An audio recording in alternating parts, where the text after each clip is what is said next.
A história começa mostrando o que parece ser uma inquisição. Vemos o homem sentado no trono, uma mulher ajoelhada perante a ele, alguns orcs vigiando, e lá atrás, uma máquina de cortar carne, se é que vocês me entendem. O homem sentado no trono fala que veio a esse lugar por boa vontade. Ele quer dar o primeiro passo em direção à paz. Não é nem querendo julgar um livro pela capa, mas a cara que ele tá fazendo não me parece que ele queira paz. Ele está tirando as pétalas da flor uma por uma. Será que ele está pensando em destruir o mundo? Só sei que ele tá lá sentado no trono bem tranquilo, enquanto a mulher à sua frente está ajoelhada. Atrás dele vemos a cidade inteira pegando fogo. Com certeza esse maluco não tá aí para a paz. As pessoas lá embaixo observam aquilo assustada. Só que mais assustada que ela está a mulher lá da frente. Tá simplesmente em choque. Ela fala que 6 outras cidades estão participando da rebelião além da dela, e que mesmo o Lorde Demônio vai precisar de tempo para conquistar todas elas através de força bruta. Porém ela é uma nobre do Império e possui grande poder político, podendo conseguir fazer com que eles se rendam sem derramar uma única gota de sangue. O Lorde Demônio concorda que ela realmente poderia fazer isso.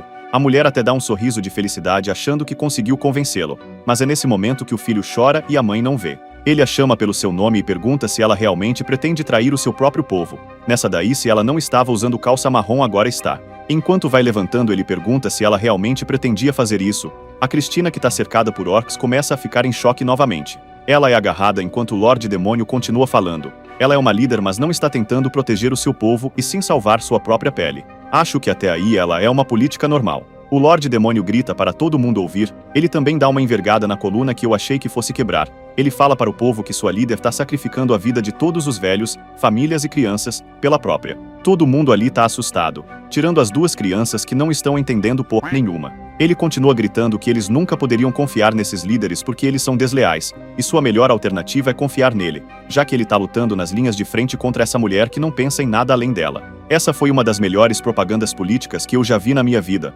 Se eu escutasse isso, votaria nesse cara, Lorde Demônio, para a presidência. Irmão, o discurso do cara foi tão forte que as pessoas começaram a chorar. Ele pede para que a população lute junto com ele para expurgar toda essa podridão do mundo. Ele consegue entrar tanto na mente dos caras que eles começam a gritar o seu nome, Dantalian. Mas para não perder o costume, vamos chamar ele de Dante. A mulher foi algemada e levada para o cortador de carne. E nisso eu nem preciso explicar o que aconteceu, né? Só sei que todo mundo começa a ficar eufórico enquanto o orc segura a cabeça da mulher. É manequim isso aí, efeito especial. Dos 72 Lordes Demônios que comandam esse mundo, o usurpador de ranking 71 e o mais fraco dentre todos eles, é também nosso protagonista, Dantalian, vulgo Dante. Mas antes de chegar aí, nós temos que voltar um pouco no tempo, na época onde o jovem Dante ainda tava na merda. E bote na merda disso, o cara tá todo arregaçado. Ele nem sempre foi um Lorde Demônio. Na verdade, ele era um humano normal que odiava seu pai. Tanta gente sem pai no mundo e o cara odeia o velho. Ele desejava constantemente que ele morresse até que um dia ele realmente bateu as botas. Cuidado com o que vocês pedem, crianças. Às vezes seus desejos podem se tornar realidade.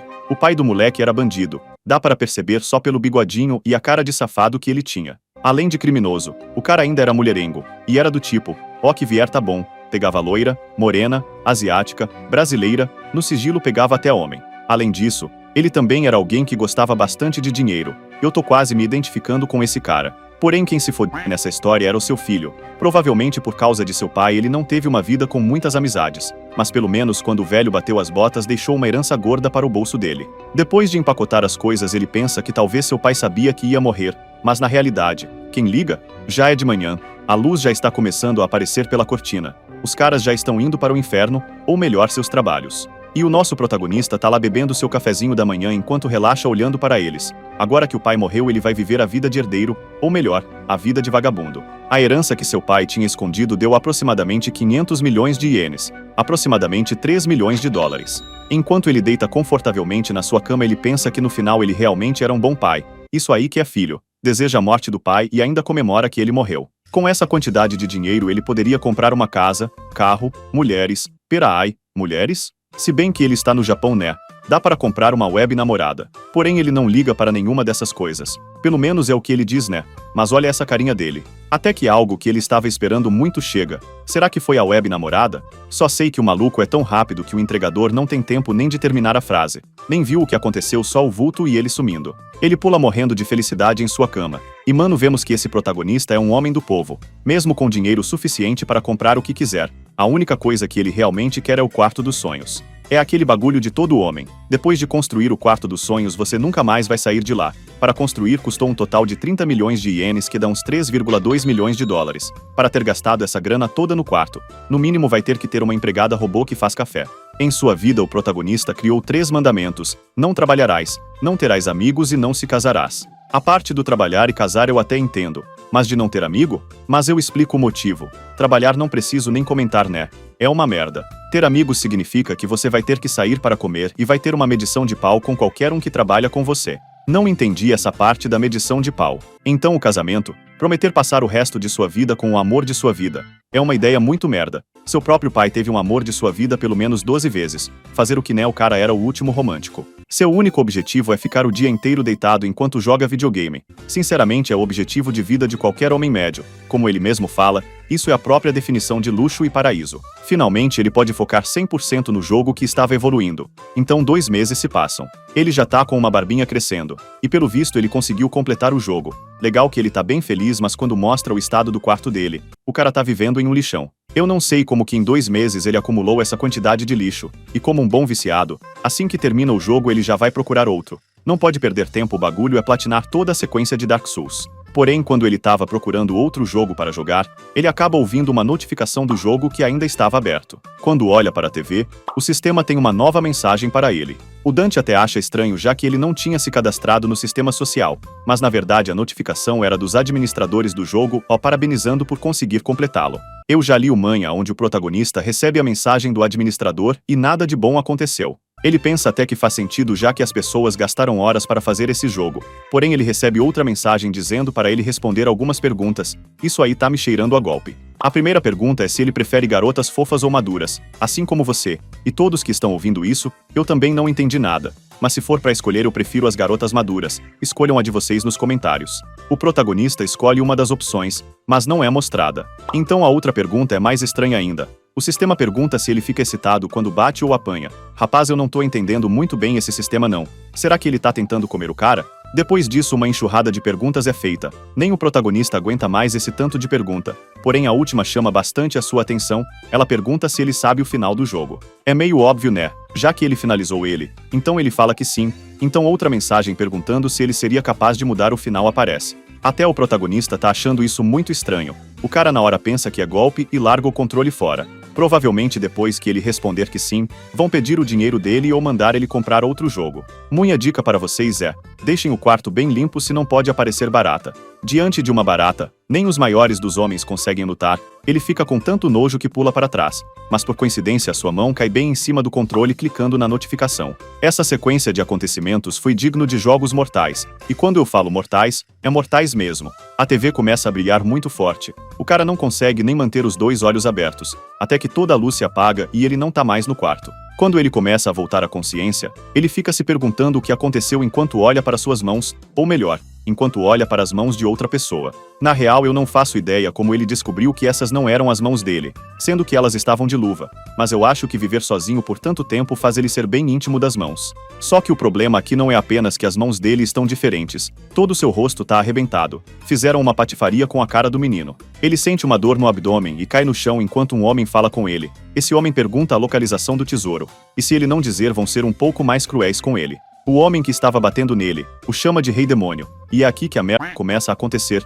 Ele não tá podendo fugir, porque a perna esquerda dele está totalmente quebrada. Agora é só ajoelhar e rezar. O cara não quer nem dar tempo de pensar. Ele quer saber onde é que tá a merda do tesouro. E se ele não falar, o The Rock ali vai arregaçar ele na porrada. Mano, o The Rock tá em todo canto mesmo. Até nos manhas japonês ele aparece. O protagonista obviamente não entende que papo é esse de tesouro e Lorde Demônio. Ele tá perdido igual cego em tiroteio. Ele não sabe se os caras estão falando com ele. Ele não sabe que lugar é esse. Ele não sabe o que tá acontecendo. Em resumo, o cara tá ali perdido, todo arregaçado, enquanto tem uns malucos com cara de que quer comer o buraco dele perguntando por um tesouro. Tô sentindo que se eles não encontrarem o tesouro que querem, quem vai liberar o tesouro vai ser o protagonista. As únicas coisas que ele lembra é que ele tava em casa jogando videogame e depois foi parar aí. Mas ele resolve ignorar isso por enquanto e focar em sobreviver. Como eu falei, a parte de correr é impossível porque o pé dele tá arregaçado, e o corpo dele tá tão machucado que ele sente que vai desmaiar qualquer segundo. Ele começa a usar todas as capacidades do cérebro para pensar no melhor plano no momento.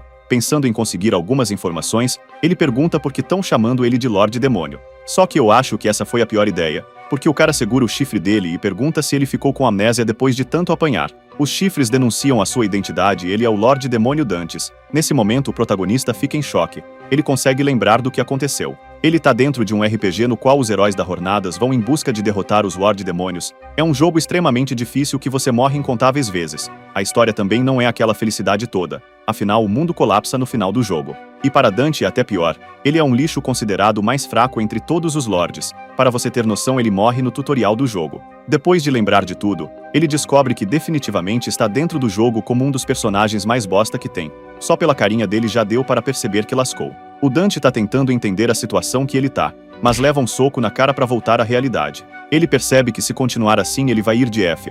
O loiro fala com o grupo e nós percebemos o tanto de gente que tem ali perto. Ele tá numa situação que não dá para sair vivo. O pobre coitado do Dante começa a ser espancado. Ele que tinha conseguido se livrar de seu pai e achou que teria uma vida confortável, tá à beira da morte. Quando ele tá quase perdendo a consciência, ele começa a ver um homem sentado em uma mesa à distância. Quando esse homem vai se aproximando, ele percebe que é o seu pai, rindo de toda a situação. Isso faz ele lembrar de uma situação parecida que viveu. No passado ele foi sequestrado porque alguém tinha rancor contra o pai de merda dele. Na época o moleque só largou o foda e não tava nem aí se vivia ou morria. Até o sequestrador fica meio em choque que o moleque tá muito calmo. Chegando na cabana do sequestrador, ele fez uma aposta com ele. Uma aposta bem saudável por sinal. O cara aponta uma falando que ela é de verdade e o Dante simplesmente manda ele atirar. Se a for de verdade, ele vence, já que ele conseguirá se livrar do pai. Se ela for de mentira, ele perde porque vai ter que continuar lá. Esse moleque aí tava precisando de um acompanhamento psiquiátrico pesado. Mas como vocês devem imaginar, a arma estava sem bala. Mano, o sequestrador fica em choque com a criança. É a primeira vez que o sequestrador fica com medo do sequestrado. O cara fica com tanto medo que se rende para a polícia e é preso. Mas depois de tudo ele finalmente entendeu que a sobrevivência é do mais forte. Eu não sei de onde ele tirou essa ideia. Eu não entendi se o autor queria fazer o personagem virar badas do nada. Única coisa que eu sei é que ele atualmente está arregaçado no chão enquanto tem um grupo de homens bombados e sarados querendo o tesouro dele. O loiro novamente pergunta onde está o tesouro, enquanto coloca o pé na cabeça do Dante. Ele, que já havia morrido uma vez, decide que vai lidar com essa situação da maneira que quiser. O loiro, que já desistiu de conseguir o tesouro dele, fala que não é alguém muito paciente e manda o The Rock finalizar o Dante. O maluco vem segurando aqueles martelos de amaciar carne, só que gigante. Ele até pergunta se tem certeza que quer matar ele, já que assim não vão saber onde é que tá o tesouro. Mas o loiro taca o foda-se e fala que vai achar sem ele. O The Rock segura o martelo igual o Thor, e quando vai amassar o Dante literalmente, ele manda parar. O maluco pausa aquele martelo gigante em pleno ar. Só nisso aí já dá para entender que o cara é muito forte. Então o protagonista vai ter que usar artimanhas para ganhar deles. O loiro já fica feliz que vai descobrir a localização do tesouro. O protagonista consegue levantar todo arregaçado com sede de sangue em seus olhos. Ele vai sobreviver não importa como. Na real nem sei como ele levantou, já que o pé dele estava arregaçado. Mas a gente ignora. Ele olha para todos eles e fala que vai entregar a localização do tesouro. O The Rock fica contente que ele finalmente desistiu. O plano é pegar a grana dele e o levar para um tal de chefe. O foda é que o protagonista vai dizer onde tá o tesouro. Só que nem mesmo ele sabe se tem um tesouro. Ele também não pode apontar para qualquer direção aleatória porque provavelmente vão matar ele na hora. Então ele começa o seu teatrinho. Ele se ajoelha e fala que foi completamente derrotado e que seu tesouro está na câmara do Lorde Demônio. Porém o tesouro está escondido com magia e apenas ele sabe como desfazer o feitiço. Dá para ver na cara de geral que eles não acreditam muito nesse papinho. Por um segundo parece que ele é cortado no meio, mas na real era só o loiro dando um susto nele. Ele fala que se por acaso ele estiver mentindo, vai morrer na hora. O protagonista, com um olhar mais frio em seu rosto, fala que entendeu perfeitamente. Sinceramente eu não faço ideia de qual é o plano dele. Mesmo que ele leve eles para a sala do boss, o boss é ele. Então não sei como ele vai sair dessa. Só sei que a rapaziada fica felizona de descobrir onde está o tesouro. O protagonista ali no chão tá feliz que pelo menos conseguiu superar esse primeiro obstáculo. Porém a verdadeira batalha começa agora. Nesse momento eles não podem o matar. Porém as coisas mudam quando chegar à sala do Lorde. Ele vai ter que pensar em algum plano para sair dessa situação. Complicado é os caras pedindo para o Lorde andar mais rápido. Teoricamente ele não era nem para estar andando se julgar o estado da perna dele. O percebe na hora que o Dante só tá tentando ganhar tempo. E fala para andar rápido se não quiser morrer. Esse cara provavelmente é o líder deles. O protagonista sabe que cedo ou tarde vai morrer. Então ele vai ter que arranjar uma maneira de matar eles, antes que eles façam o contrário. Aliás, mostra o pé dele de novo e já tá inteiro. Ou é um erro de continuidade, o protagonista tem uma super regeneração. Mas mesmo que ele tenha, ainda são 10 pessoas contra um bostinha. Ele com certeza não consegue lidar com todos ao mesmo tempo. Ele olha para os lados se perguntando se tem alguma coisa que ele possa usar, já que esse é o castelo do Dante. Pelo menos alguns monstros deveriam ter ali. O loiro manda ele apressar o passo de novo. Na real, ele tá cagando para o Dante, já que vai matá-lo assim que pegar o tesouro. Agora eu me pergunto, o careca queria capturar ele e entregar pro líder. O cara tá dizendo que vai matar. É novamente aquela história, ou é erro de continuidade ou os caras nem são do mesmo grupo. O Dante estava observando a caverna e percebeu que tem apenas restos de monstros. Não parece que nenhum deles morreu recentemente. Parece que ele realmente não pode contar com a ajuda de ninguém. Ele vai ter que resolver essa parada por conta própria. Ele se pergunta quanto tempo falta para a sala do Lorde, e pensa que seria muito mais fácil se isso fosse o jogo de verdade. Então ele vê algo em sua frente que o deixa bastante animado. Olhos de Zeus, uma habilidade usada dentro do jogo, agora está na sua frente. Ele consegue ver todo o mapa da caverna, a dificuldade e onde os inimigos estão. Maluco já dá aquele sorriso de esperança. Com isso ele percebe que as habilidades dentro do jogo também podem ser usadas por ele. O Olho de Zeus é uma habilidade OP que consegue entregar a localização, posição, itens e armadilhas dentro da dungeon. É uma habilidade de ranking alto que só é disponível depois da metade do jogo. Então você me pergunta como ele consegue usar essa habilidade. No tutorial fizeram uma mecânica onde eles liberaram todas as habilidades roubadas de rank S, por isso que ali ele consegue usar elas. Até agora ele tava puto que tinha se tornado Dante, porém até que acabou sendo útil. Olhando as características da dungeon, ele percebe que não tem nenhuma tropa para auxiliá-lo, porém ele recebe uma notificação do sistema permitindo que ele compre tropas. Um slime é 4 libras, uma fada é 8, um goblin é 12 e um golem é 20. Eu já pensei que ele ia comprar 10 golems e fazer eles lutarem, porém sua quantidade de dinheiro é apenas 100 libras. Isso é complicado. Ele era mais rico na vida real que no joguinho. Parece que os papéis inverteram. Mesmo que ele não possa comprar quantos golems quiser, ele ainda pode usá-los de uma maneira inteligente. Ele pensa em um plano que pode ser bem arriscado, com 60% de chance de dar certo. Porém ele não tem escolha além de apostar sua vida nisso. E mano, o cara encarnou o papel do personagem mesmo. O cara olha para eles como um verdadeiro Lorde Demônio olharia.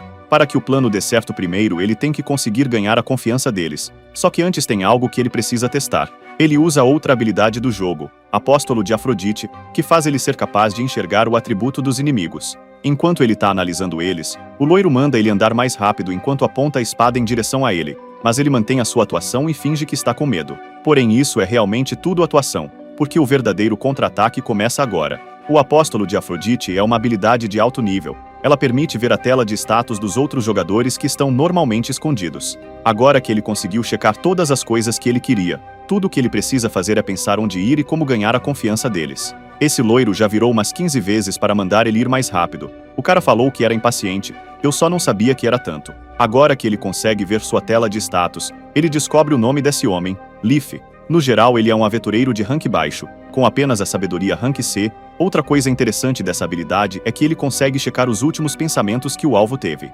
Para o plano do protagonista dar certo, primeiro ele tem que ganhar a confiança dele, mesmo que isso signifique correr alguns riscos. O cara tá na determinação pura para matar os aventureiros, não é nem mais para sobreviver. Eles continuam andando pela caverna, e Dante repara em alguns ossos no chão. Como a primeira parte do seu plano, ele grita mandando todos pararem de andar. O The Rock já olha para ele assustado enquanto o Leaf pergunta o que está acontecendo. Dante se desculpa por ter parado eles no meio do caminho, mas é porque à frente tem várias armadilhas. O Leaf fica assustado e receoso, porque não sabe se dá para confiar nessa informação. Mas o Dante continua caminhando e fala que se eles forem um pouco mais para frente, dezenas de flechas invisíveis viram voando até eles. Eles podem nem ser capazes de sobreviver. Eu tiro meu chapéu para esse protagonista. O cara é o deus da atuação. Maluco deveria ter ganhado todos os Oscars. Ele fala que vai primeiro, para ir desativando todas as armadilhas. O Leaf ainda não acredita 100% no que ele falou e obviamente acha que ele está inventando. Porém um dos membros da sua equipe olha no mapa e fala que o caminho fica muito estreito a partir desse ponto,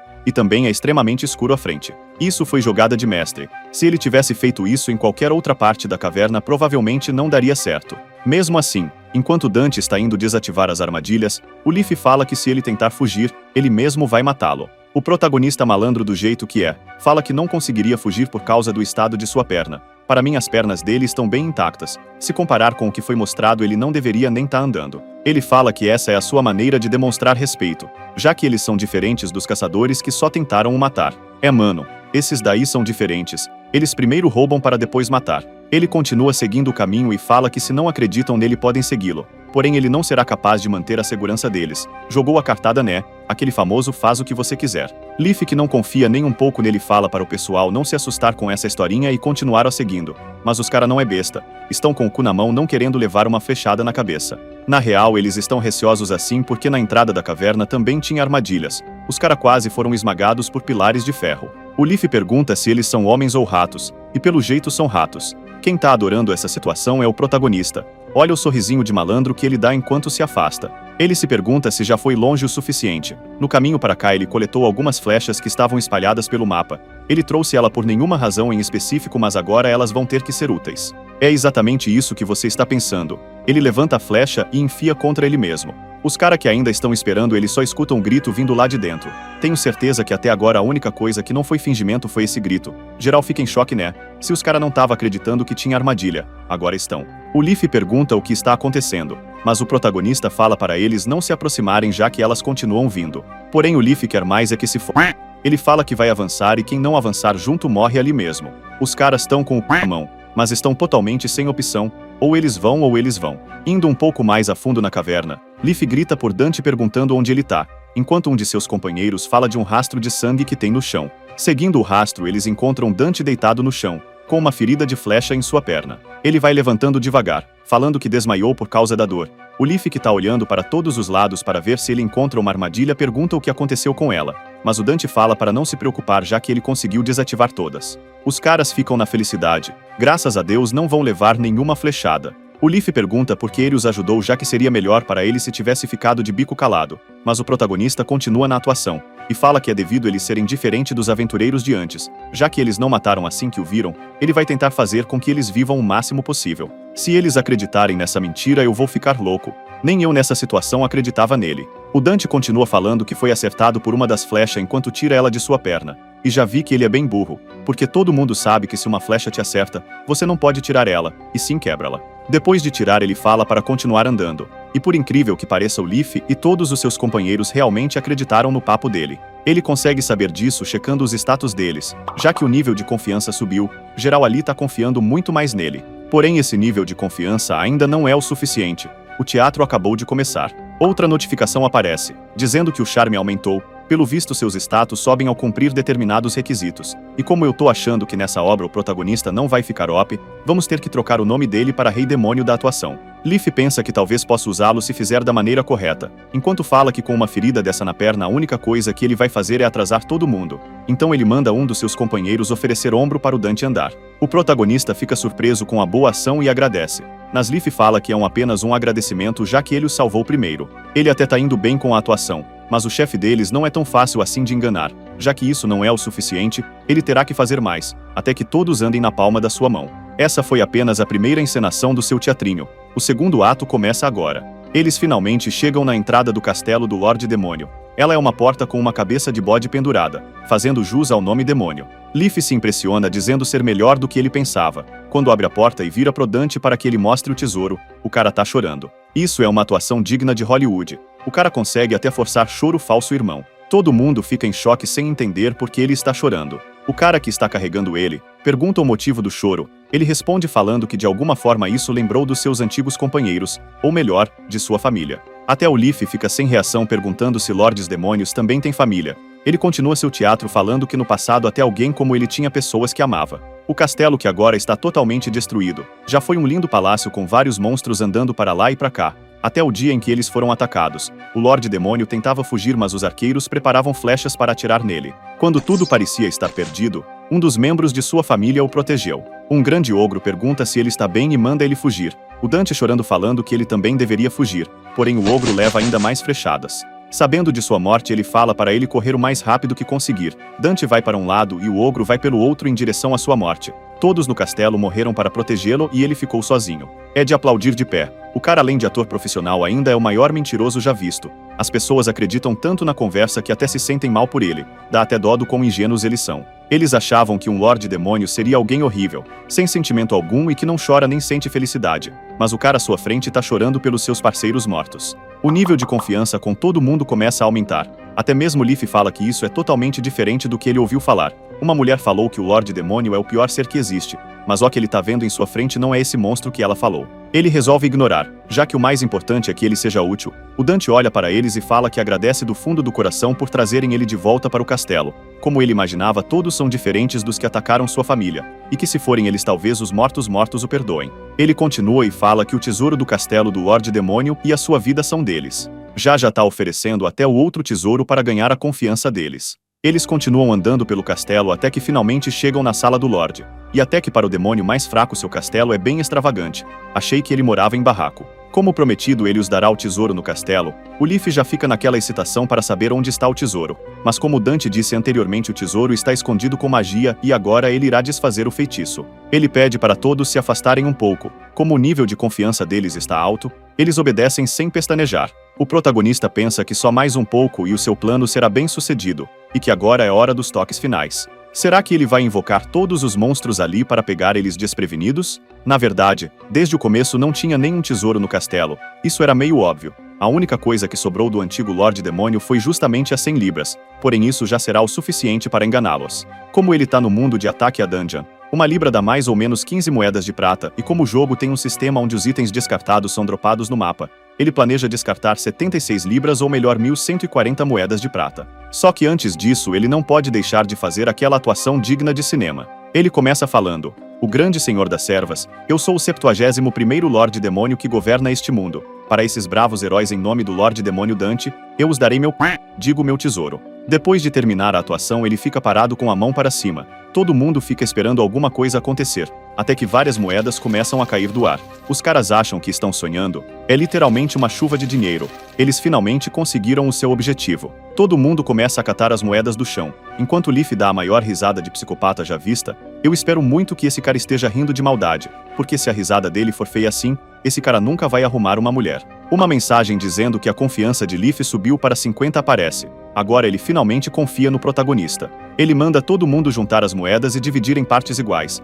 e diferente do que ele planejava fazer antes. Agora ele quer continuar usando o Lorde Demônio, já que seria um desperdício se livrar dele agora. É foda que o cara até confia nele, mas continua sendo arrombado. O Dante pede para falar uma coisa. Leaf ganancioso pergunta se ele tem mais coisa para dar, mas dessa vez o protagonista tá sério. Ele fala que tem uma notícia preocupante para dar. Usando uma magia que permite ele ser capaz de detectar se alguém entra dentro da dungeon, ele acaba de sentir que neste momento cerca de 30 aventureiros entraram lá. Essa notícia jogou o clima lá para baixo. Eles devem estar em 10 pessoas no máximo. Contra 30 aventureiros não vai dar. Todo mundo começa a entrar em choque. Acabaram de conseguir o tesouro e agora vão perder. Leaf pergunta se no castelo tem outra saída, mas Dante fala que a única saída é por onde eles entraram. E julgando pelo medo que eles estão sentindo, nesse mundo os aventureiros não são amiguinhos, já que eles falam que se acabarem se encontrando com eles, eles podem ser massacrados.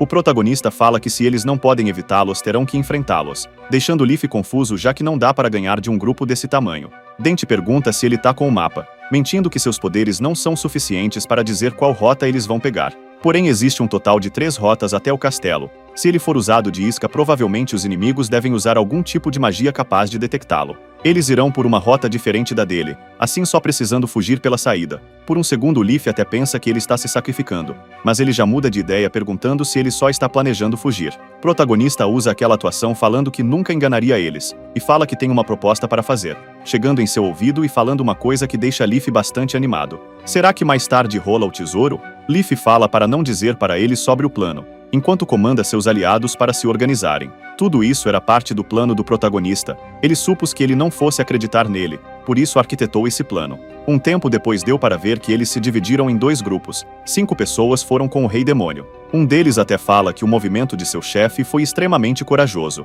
Voltando um pouquinho no passado, Leaf manda eles juntarem todas as moedas o mais rápido possível. Ele fala que vão se dividir em 2 grupos até a saída. Até mesmo seus aliados ficam confusos já que esse é um plano que não faz sentido. Se eles dividirem a força nunca que vão conseguir vencer das 30 pessoas que entraram lá. Mal sabem eles que esse é o plano. Ele manda todo mundo calar a boca e continuar escutando. No mapa da dungeon existem 3 rotas possíveis para encontrar a saída. Os invasores provavelmente serão tão cautelosos quanto eles e usaram apenas uma das rotas. Com um grupo de 30 pessoas provavelmente são mini exército, então obviamente não vão ser páreos contra eles. Então, dando aquele sorriso de psicopata, ele fala para apostar na chance de sobreviver. Todo mundo fica meio assustado com essas palavras, mas ele continua dizendo que tem 100% de chance de pelo menos um deles sobreviver. Ele fala que o seu grupo vai levar todo o dinheiro. Obviamente os os outros membros acham que ele está tentando pegar todo o dinheiro para si. Não estão errados, ele realmente está. Porém, o segundo grupo vai levar o Lorde Demônio. Se eles conseguirem sair dali com vida, eles podem entregar ele para a justiça e ganhar a recompensa.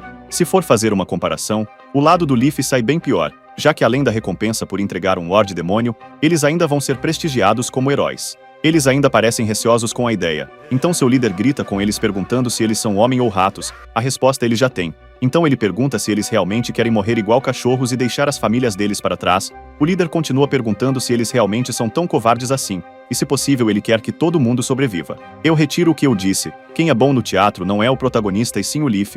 O cara conseguiu convencer todo mundo nesse plano. Voltando para a caverna, Leaf parece bem contente e conseguiu enganar eles. No momento que ele ainda tá achando que o Dante planejava fugir, ele o convence a mandar algum dos seus homens com ele. Assim ele conseguiria o vigiar para que ele não fugisse. E ele também deveria inventar alguma razão para deixar todo o ouro com ele. Desse jeito ele terá toda a vantagem. Se o que ele disse se for verdade e alguns dos membros forem sacrificados junto com o Dante, quer dizer que todo o ouro vai ficar com ele. E se ele estiver mentindo, de qualquer forma não vai ter como ele escapar, então todos ganham. Então o psicopata do Leaf que só pensa nele mesmo concorda com o plano. Enquanto ele estiver ganhando é tudo o que importa, já para o protagonista é como se ele tivesse entregado a vitória de mão beijada. Toda a força deles foi dividida em 2 grupos, ou melhor, pela metade. Então ele inicia seu plano de matar cada um dos aventureiros ali. Todos eles começam a sentir um enorme tremor na caverna. Eles até acham que poderiam ser os invasores. Mais à frente o chão começa a brilhar. Um círculo mágico surge fazendo um vento tão forte que apaga as tochas dos aventureiros.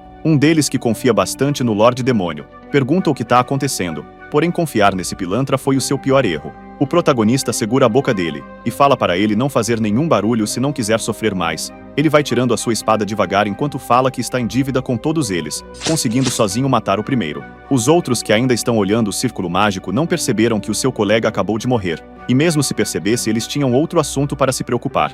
Do círculo mágico um golem surge. O bicho é gigantesco e deixa todo mundo assustado. Ele bate no teto fazendo um pequeno desmoronamento. As pedras caem em cima de alguns deles. Os que sobreviveram já foram capturados pelo golem. O cara ainda tenta ajudar o seu companheiro, mas as pedras são tão resistentes que quebram a sua espada. E com apenas um murro o golem leva os 2 de uma vez. Só sobrando o de cabelo amarrado. Que bom que ele não tá usando calça branca porque esse aí já se cagou todo. O Lorde Demônio aparece por trás, e dá até dó da inocência dele mandando o Lorde Demônio correr. Obviamente ele é empalado diretamente no coração e antes de morrer ele pergunta por que ele fez aquilo. É aquela frase, rapaziada. Maldito é o homem que acredita em outro homem. Nesse caso, acredita em demônio. E respondendo à sua pergunta, o porquê dele fazer aquilo é muito óbvio, já que ele é um Lorde Demônio. Agora eis a minha teoria. Talvez o protagonista já esteja tão dentro do personagem que ele realmente está virando o Lorde Demônio. Talvez seja por isso que ele consegue matar sem remorso algum.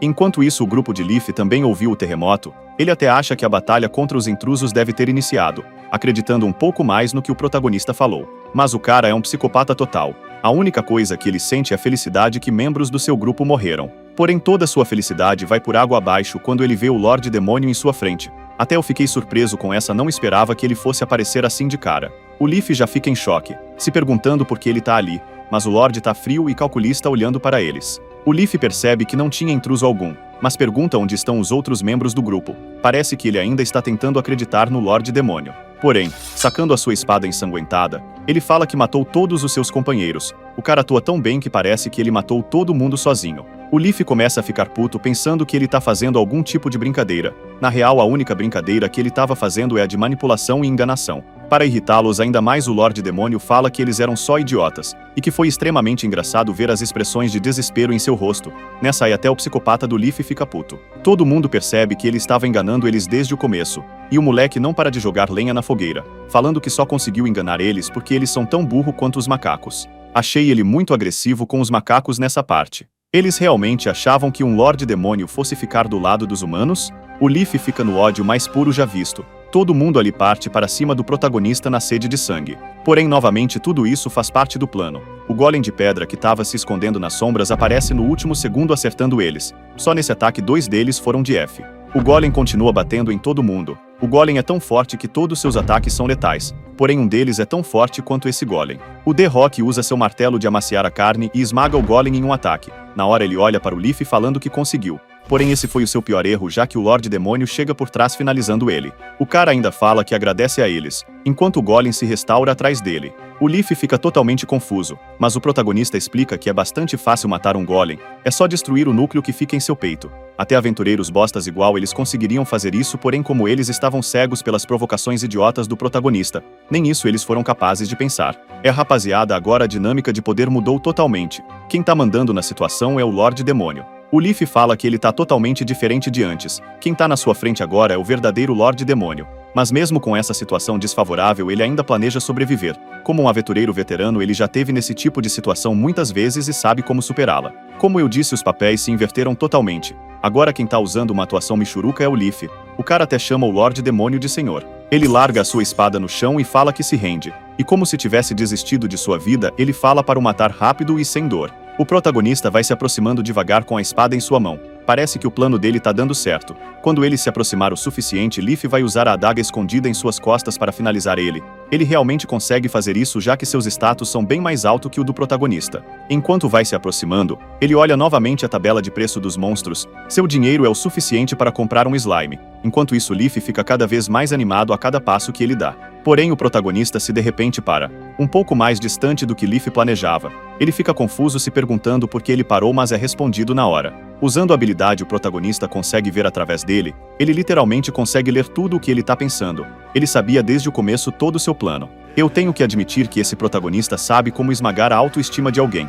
Maluco realmente encarnou o papel de Lorde Demônio. Ele fala que dessa vez realmente acabou, checkmate para ele. O Leaf tá no ódio puro. Como que alguém fraco que ele se atreve a brincar com sua cara. Enquanto pula para cima do protagonista, ele fala que o único vitorioso será ele. Seu ataque parte em direção ao pescoço dele. Porém, antes de chegar, ele cai no chão igual merda. Quando olha para o seu pé, um pequeno slime se grudou prendendo no chão. O maluco que tava no ódio puro nem sentiu o slime chegando. Mas vendo que o protagonista se aproximou mais, ele tenta atacá-lo de novo. Porém, novamente seus planos são frustrados, já que o golem segura e esmaga seu braço. Eu já estou sentindo até pena desse cara. Para piorar, o protagonista continua humilhando ele mais ainda. Ao perguntando como é a sensação de ser massacrado por alguém que ele achava ser mais fraco. Qual o gosto de ser morto assim?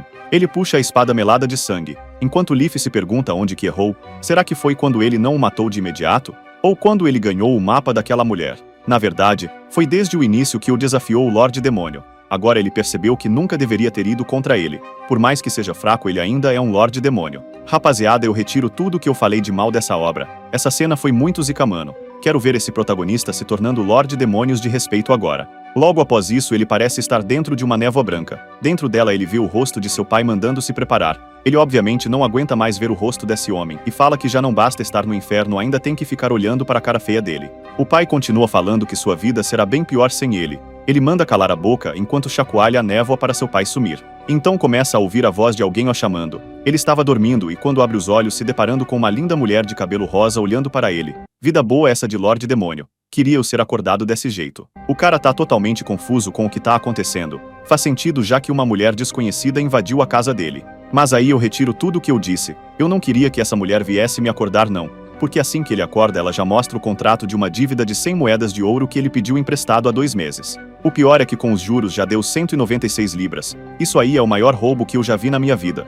Em 2 meses a dívida que era de 100 conto foi quase para 200. Protagonista não tá entendendo nada. E se pergunta quem caralho é essa mulher. Tudo isso começou há 3 semanas atrás, quando ele foi para o corpo do Dante. Depois que ele conseguiu matar o grupo de aventureiros, ele já estava tão cansado que caiu no chão. Ele recebe a notificação que o tutorial foi concluído, e que o nível do Lorde Demônio foi aumentado. Além disso, seus status de política, liderança e charme também aumentaram. Como recompensa, ele pode escolher uma habilidade de Rank S. Já que o tutorial acabou, as habilidades que ele estava usando anteriormente já não podem mais ser acessadas por ele. O pior de tudo é que ele só pode escolher uma e ela ainda é nível 1. O jogo verdadeiramente começou só agora. Pelo jeito que as coisas estão indo, ele não conseguirá retornar para o seu mundo. E realmente terá que viver como Dante, um Lorde Demônio.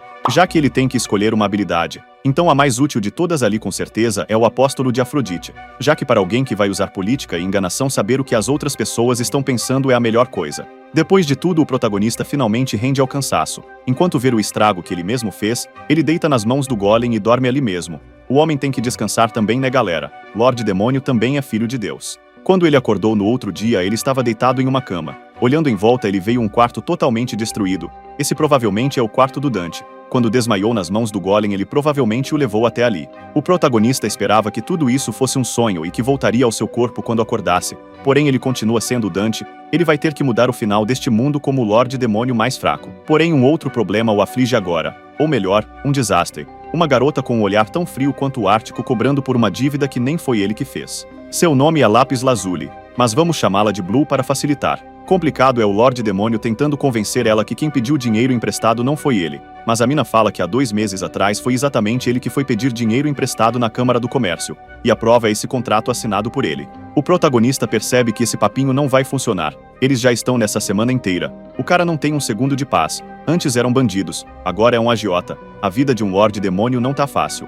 O pior de tudo é os juros do contrato. Simplesmente é de 40% ao mês. Como que o antigo Lorde Demônio assinou essa merda? Na real ele pensa que os verdadeiros idiotas foram eles, que emprestaram dinheiro para o imprestável do Dante. É tipo emprestar dinheiro para um amigo que tu sabe que não vai pagar de volta. Antes de tudo ele pergunta se pode fazer algumas perguntas a ela. Mesmo que seja fria, ela prontamente se dispõe a respondê-las. A primeira coisa que ele questiona é o que vai acontecer se ele não pagar. E bom, como vocês devem imaginar, quando você não paga o agiota você vira carta de saudade, se é que me entendem. Na realidade esses agiotas são bonzinhos. Em vez de matar ele vão pegar todas as propriedades do Dantes, em resumo esse castelo acabado que ele tem, e ainda vão mandar ele fazer alguns serviços. Espero que não seja dar outro tesouro dele. Sua última pergunta é em qual dia estão. Por um segundo a Blue não entende o que ele quer dizer, mas quando o Lorde solta sua aura demoníaca até essa menina que parecia fria, fica com medo. Ele novamente pergunta que dia, mês e ano é hoje. A mina já se ajoelha pedindo desculpa pela grosseria e fala que hoje é 17 de abril de 1505. Já se passaram 6 dias desde a data de pagamento. Se os juros continuarem acumulando ele realmente vai à falência. Porém o protagonista quer mais é que se foda. Ele fala que tem uma proposta para ela. Dessa vez ele quer pegar emprestado 10.000 libras. Esse cara tem meu respeito. Se for para decretar falência, pelo menos tira todo o dinheiro que o banco tiver, já arregaça a bolsa de valores e faz uma crise mundial. Agora é 20 de abril. Estamos no QG de Kelkuska. Um goblin proletariado tá correndo com alguns papéis na mão. Ele diz estar atrasado para alguma coisa. Seu nome é Torquel, o Goblin Avarento. Ele está assinando alguns documentos que precisam ser entregues ao Príncipe Paimon antes das 8 horas da noite. Só sei que o cara tá fazendo 38 coisas enquanto corre. A vida do proletariado é difícil.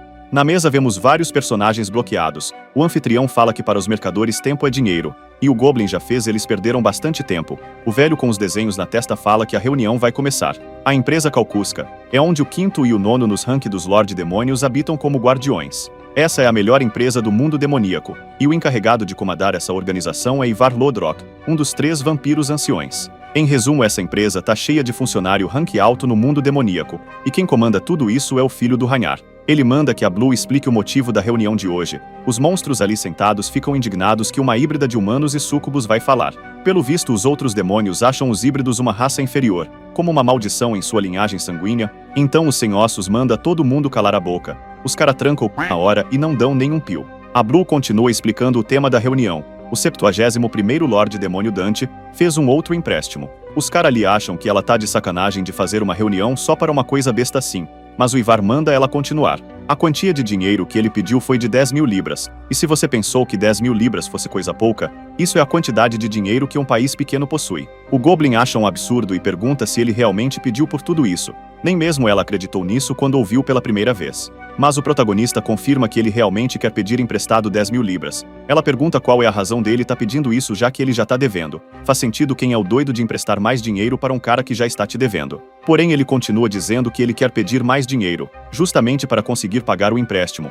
Ela que já não estava entendendo começa a não entender nada. O cara quer empréstimo, para pagar o empréstimo, mas aí vai ficar devendo mais. Aí vai ter que fazer um empréstimo para pagar o outro empréstimo? O protagonista pergunta qual foi o motivo dela ter emprestado o dinheiro para ele para começo de conversa, já que ele, o Lorde Demônio Dante, é conhecido como imprestável. Ela tenta desviar o assunto falando que isso não é verdade, mas ele continua dizendo que está tudo bem. Ele sabe que a princípio ela achou que ele não seria capaz de pagar a dívida, por isso que emprestou dinheiro. Seu verdadeiro objetivo é que ele fosse à falência e se tornasse um cachorrinho da empresa. Protagonista só dá orgulho. O cara mata todas as charadas. A Blue continua na maior cara de pau e fala que não é esse o caso. Então ele faz outra pergunta, se ela foi até ali por ordens da empresa, para que ficasse mais próxima do Lorde Demônio. mas ela segue dizendo que fez tudo isso por conta própria. Protagonista tá dá uma risadinha. Pelo visto ele também gosta de outros mentirosos. Voltando ao assunto principal, ele fala que se ela emprestar todo esse dinheiro, significa que ele seria capacho da empresa para o resto de sua vida. 10.000 libras por sua vida. Acho que não é um acordo ruim. Para ela isso também seria muito bom, já que se ela conseguisse fazer um Lorde Demônio ser cachorrinho da empresa, com certeza ela seria promovida. O protagonista ainda pega no queixo dela e pergunta, olhando no olho, se ela vai concordar com isso. Esse aí sabe das manhãs para conquistar a waifu. Pelo visto nem tanto assim, porque ela tira rapidamente seu braço do rosto, mas concorda com o plano. O Goblin tá perguntando se existe algum truque por trás disso, já que pedir 10.000 libras quando não se pode pagar parece loucura. O Ivar também acha isso estranho e pede para ela continuar, porém o protagonista já sabia que algo assim poderia acontecer, e fala para ela dizer que ele ficou maluco. A melhor estratégia que tem. Finge de maluco que todo mundo vai entender o motivo de qualquer merda que você fizer. Ele começou a dizer que uma praga viraria o mundo de cabeça para baixo, e ele seria o cara que faria a cura. Isso tudo para o bem de uma pessoa amada. Todo mundo ali fica confuso com ela, se perguntando quem seria a pessoa amada de Dante. Mas ela continua dizendo que a pessoa amada na verdade é ela, a amante do Lorde Demônio. Os demônios começam a chamá-la de Eles não conseguem acreditar que ela conseguiu conquistar um Lorde Demônio. Ela continua falando que se aproximou dele e se tornou sua amante. Os outros chamam ela de lixo de baixo ranking, e pergunta como ela se atreve a se tornar amante de um Lorde Demônio. Pelo visto, mesmo o protagonista sendo um Lorde de baixo ranking, ele ainda é respeitado. Mas ela continua falando que fez tudo isso para torná-lo cachorrinho da empresa. Quando ela fala isso, o Ivar começa a gargalhar alto. O cara está muito satisfeito com ela. A híbrida Sucubus conseguiu conquistar um Lorde Demônio e fazer ele se tornar capacho da empresa. E pela empresa ela deu até a sua virgindade para ele. Se isso não é uma obra-prima, então eu não sei o que é. Simplesmente cinema. Os cara acham que ela tá manipulando o Lorde Demônio, quando na real é ele que está manipulando eles. O vampirão começa a rir desenfreadamente. Normalmente ele nunca emprestaria dinheiro para uma incompetente como Dante, porém dessa vez ele vai abrir uma exceção especial. Ele manda a Blue voltar para o castelo do Dante e falar que ele lhe dará as 10.000 libras que tanto merece. Com isso, a primeira parte de seu plano, que era conseguir os 10.000, deu certo. Alguns dias depois, no dia 3 de maio, a Blue está falando com alguns comerciantes para que eles escolham todas as ervas do continente. Até o cara fica meio em choque que ela vai gastar 8.000 libras para contratar pessoas para fazer isso, e até questiona o que ela vai fazer com todas essas ervas, já que são apenas ervas normais. Ela fala para não se preocupar com os motivos, já que são instruções diretas vindo do Lorde Demônio, e manda eles começarem o mais rápido possível. Enquanto ela vai andando pela cidade, sua beleza chama a atenção de vários homens. Os rumores que ela é amante do Lorde Demônio já se espalharam. As pessoas também comentam que ele deve ter ficado louco por ter gastado essa quantidade de dinheiro. Um bom tempo depois, 20 de julho, Blue chega para conversar com Dante. Como ele havia pedido, ela obteve com sucesso todas as ervas do continente. Foram feitos armazéns para deixar elas em completa segurança. Sinceramente, nem ela sabe porque tá obedecendo às ordens dele. Ela pergunta o que caralhos ele tá fazendo. O que ele fez até agora foi dizer que uma epidemia ia cair sobre eles, e gastou 80% do dinheiro em uma erva inútil. Em resumo, até ela tá achando que o cara enlouqueceu. Mas o Dante continua se fazendo de difícil e fala para ela descobrir sozinha. Mas primeiramente ele gostaria de parabenizá-la pelo trabalho duro, e oferece um brinde. Ela até pensa em recusar, mas ele chantageia dizendo que fez tudo isso especialmente para ela. Maluco tá igual um psicopata. Essa bebida aí deve estar batizada certeza. De qualquer forma, ela aceita o drink, e brindam pelo seu futuro. Ela bebe o bagulho, e eu não sei se essa foi a melhor ou pior escolha da vida dela. Ela pergunta que merda é essa que ele fez ela beber, mas o maluco tá igual um psicopata rindo. Ele fala que é uma bebida feita das ervas que ele comprou, e ainda pergunta se tá gostoso. Eu tô achando que esse protagonista só sente prazer em tirar os outros para merda. Ela pergunta se ele está brincando com a cara dela ou algo assim, mas ele fala que tudo isso na verdade faz sentido. Na cabeça dele faz pelo menos. Novamente ele perguntou o dia e fala que já está na hora. Ele escreve alguma coisa e fala que a partir de hoje ela não deve vir até o castelo, e sim para um lugar, e observar ele por um tempo. Ela pergunta o que isso significa, mas ele continua se fazendo de misterioso e fala que ela vai entender quando ver. Já que ela tem muita coisa em jogo, ele fala para ela relaxar e explorar alguns lugares. 4 dias depois, nas fontes termais dos viajantes em Syracuse, Blue se prepara para tomar banho. Ela fala que não consegue entender a mente do Lorde Demônio, e acha que não vai encontrar nada em um lugar assim. Eu não sei se vai encontrar, mas aqui eu encontrei várias coisas.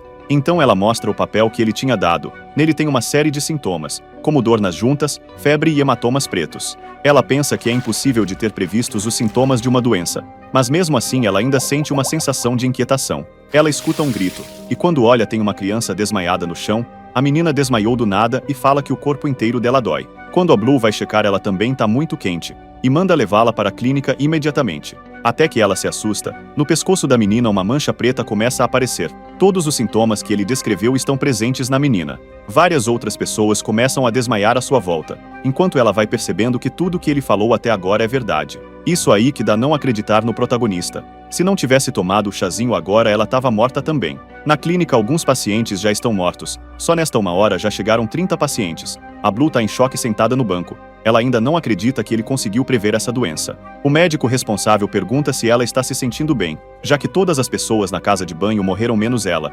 Ele recomenda que ela se apresse e saia logo da cidade para não ser infectada. Ela lembra do chá que tomou, e mesmo achando que isso tudo é impossível, não consegue ver outra explicação além de admitir que ele estava certo. Mais alguns dias se passaram. Agora é 16 de julho, e a Tinkerbell está carregando um pergaminho pelos corredores do castelo. Nessa obra ninguém fica parado até a Tinkerbell foi colocada para trabalhar. Ela entra na sala de reunião que o Goblin está. Ele está em uma reunião com uma rainha, e obviamente fica bravo que a Tinkerbell atrapalhou. Mas a rainha parece até bem compreensiva e fala que se ela atrapalhou a reunião deve ser por um assunto urgente. A rainha não é nada mais nada menos que a 9ª no ranking dos Lordes Demônios, a demônio da beleza Paimon. E eu achei esse Goblin um duas caras, porque quando fala com a rainha, ele é calmo e submisso. Agora quando é a pobre da Tinkerbell, só falta matar a coitada no grito. Mas tá certo, uma rainha dessas aí tem que ser submisso mesmo.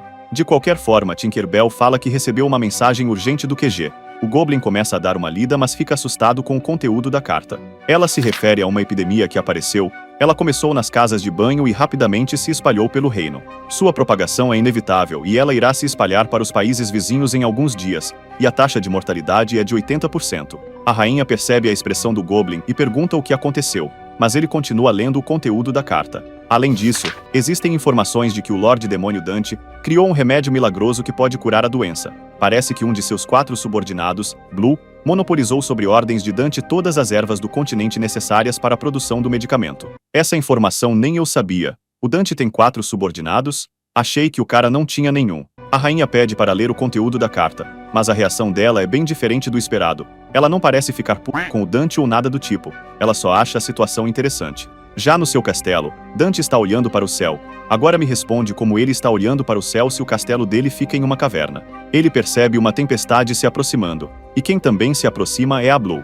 Dante fala que ela voltou mais rápido do que ele esperava, e pergunta se ela conseguiu relaxar um pouco e esticar as asas. O pior é o protagonista se fingindo de desentendido e perguntando por que ela tá pálida.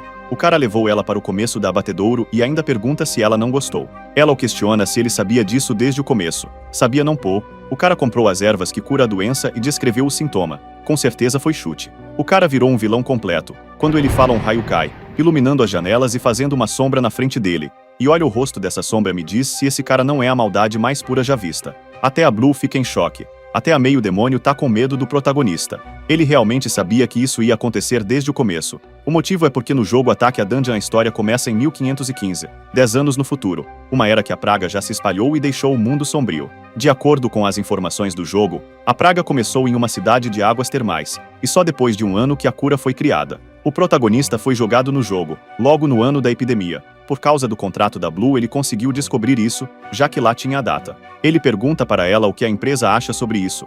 Lá deve estar igual um ninho de vespa de tão bagunçado. Agora mesmo eles marcaram uma reunião de emergência com os executivos. O protagonista se aproxima e pergunta por que ela não tá na empresa também. Não tô acreditando que esse protagonista f***o a Blue. A mina só queria subir de cargo na empresa para ganhar mais. Com um olhar de psicopata no rosto ele tenta adivinhar o que ela está pensando. Tentar adivinhar uma palavra forte já que ele tem aquela habilidade que dá para ler mente. Ele continua dizendo que voltar para a empresa agora pode ser um risco para sua vida. Já que é impossível prever uma praga, é provável que as pessoas lá de cima achem que isso foi intencional. Mas quem faria isso? E por que faria isso? A única resposta seria a Blue, que seduziu um Lorde Demônio como sua amante, depois fingiu que ia transformar ele no cachorrinho da empresa e então por coincidência estava no lugar que a praga começou. Em resumo, ele conseguiu transformar ela na principal suspeita. E esse é o motivo dela ter ido até ele em vez da empresa. Desde jovem ela sempre foi tratada como uma híbrida sangue ruim. Ela teve que trabalhar duro para chegar onde está. Tudo o que ela construiu até agora vai desmoronar por água abaixo por causa de um homem. Ela nem realmente conhece esse homem, já que ele é totalmente diferente do que ela conhecia um tempo atrás. Diferente do outro, esse aí realmente age como um verdadeiro Lorde demoníaco. O Dante fala que só resta um caminho para ela: se ajoelhar e se tornar sua serva. Desse jeito ele prometerá poder para ela. Só que esse poder não é físico, obviamente porque ele é um bosta. Ele deixará ela encarregada de todas as transações relacionadas à cura. Por causa da praga, muitas pessoas, se não a maioria, vão morrer, sejam ela criança, jovens, pessoas com poderes, gordos, negros ou asiáticos, não vai ter discriminação, todo mundo vai morrer. Se ela tiver o poder de controlar as transações da cura, ela vai controlar a vida de quem vive e quem morre. As pessoas que tanto menosprezaram ela por ser mestiça vão se ajoelhar perante ela pedindo a cura. Esse é o poder que ele tem a oferecer. Controlar a população por meio do medo. A Blue não sabe se aceita sua proposta. Porém, não é como se ela tivesse muita escolha. Ela já não tem mais a empresa para onde voltar e esse discurso motivacional acabou tocando o coração dela. Ela então ajoelha e fala que sua vida agora é da alteza demoníaca, Dante. Para firmar o contrato de lealdade, ela dá um beijinho em sua mão. E já que ela tá dando tudo para ele a garantirá a melhor visão possível do caos. Alguns dias depois, a Blue realmente está sendo usada como serva. Tá tendo que trazer o café da manhã quentinho para o Dante comer. Depois que ela entregou a sua vida nas mãos do Lorde Demônio, uma semana se passou, e ela tá tendo que trabalhar como empregada. Ela bate na porta, mas não é respondida. Então ela resolve entrar mesmo assim. Atualmente, as únicas coisas que o Lorde Demônio tá fazendo é ler todos os livros do castelo e dormir. A Blue não faz ideia do que passa na cabeça do Dante. Porém, agora que virou serva, vai ter que seguir suas ordens. E até que o Lorde Demônio é bonitinho quando não tá fazendo aquelas caras aterrorizantes. Há cerca de meio ano atrás, ela teve um encontro com Dante. Ela humildemente tentou se apresentar, mas foi interrompida no meio da frase. O rei demônio daquela época não tava nem aí em saber seu nome. Ele era mesquinho e a única coisa que se preocupava era dinheiro. Depois que ela o emprestou aquele dinheiro, ela tentou tornar sua vida um pouco mais difícil espalhando informações que tinha um tesouro no castelo demoníaco. E adivinha só quem foi os bandidos que foram falar com ela? O Leaf, é claro. No entanto, esse Lorde Demônio na sua frente superou totalmente a sua imaginação. O cara tem a vida de milhões de pessoas do continente na palma de suas mãos. É realmente como se ele tivesse se transformado em outra pessoa. Olhando para ele, ela se pergunta como que ele tá dormindo tão pacificamente. A resposta é simples. O cara quer que todo mundo se f***.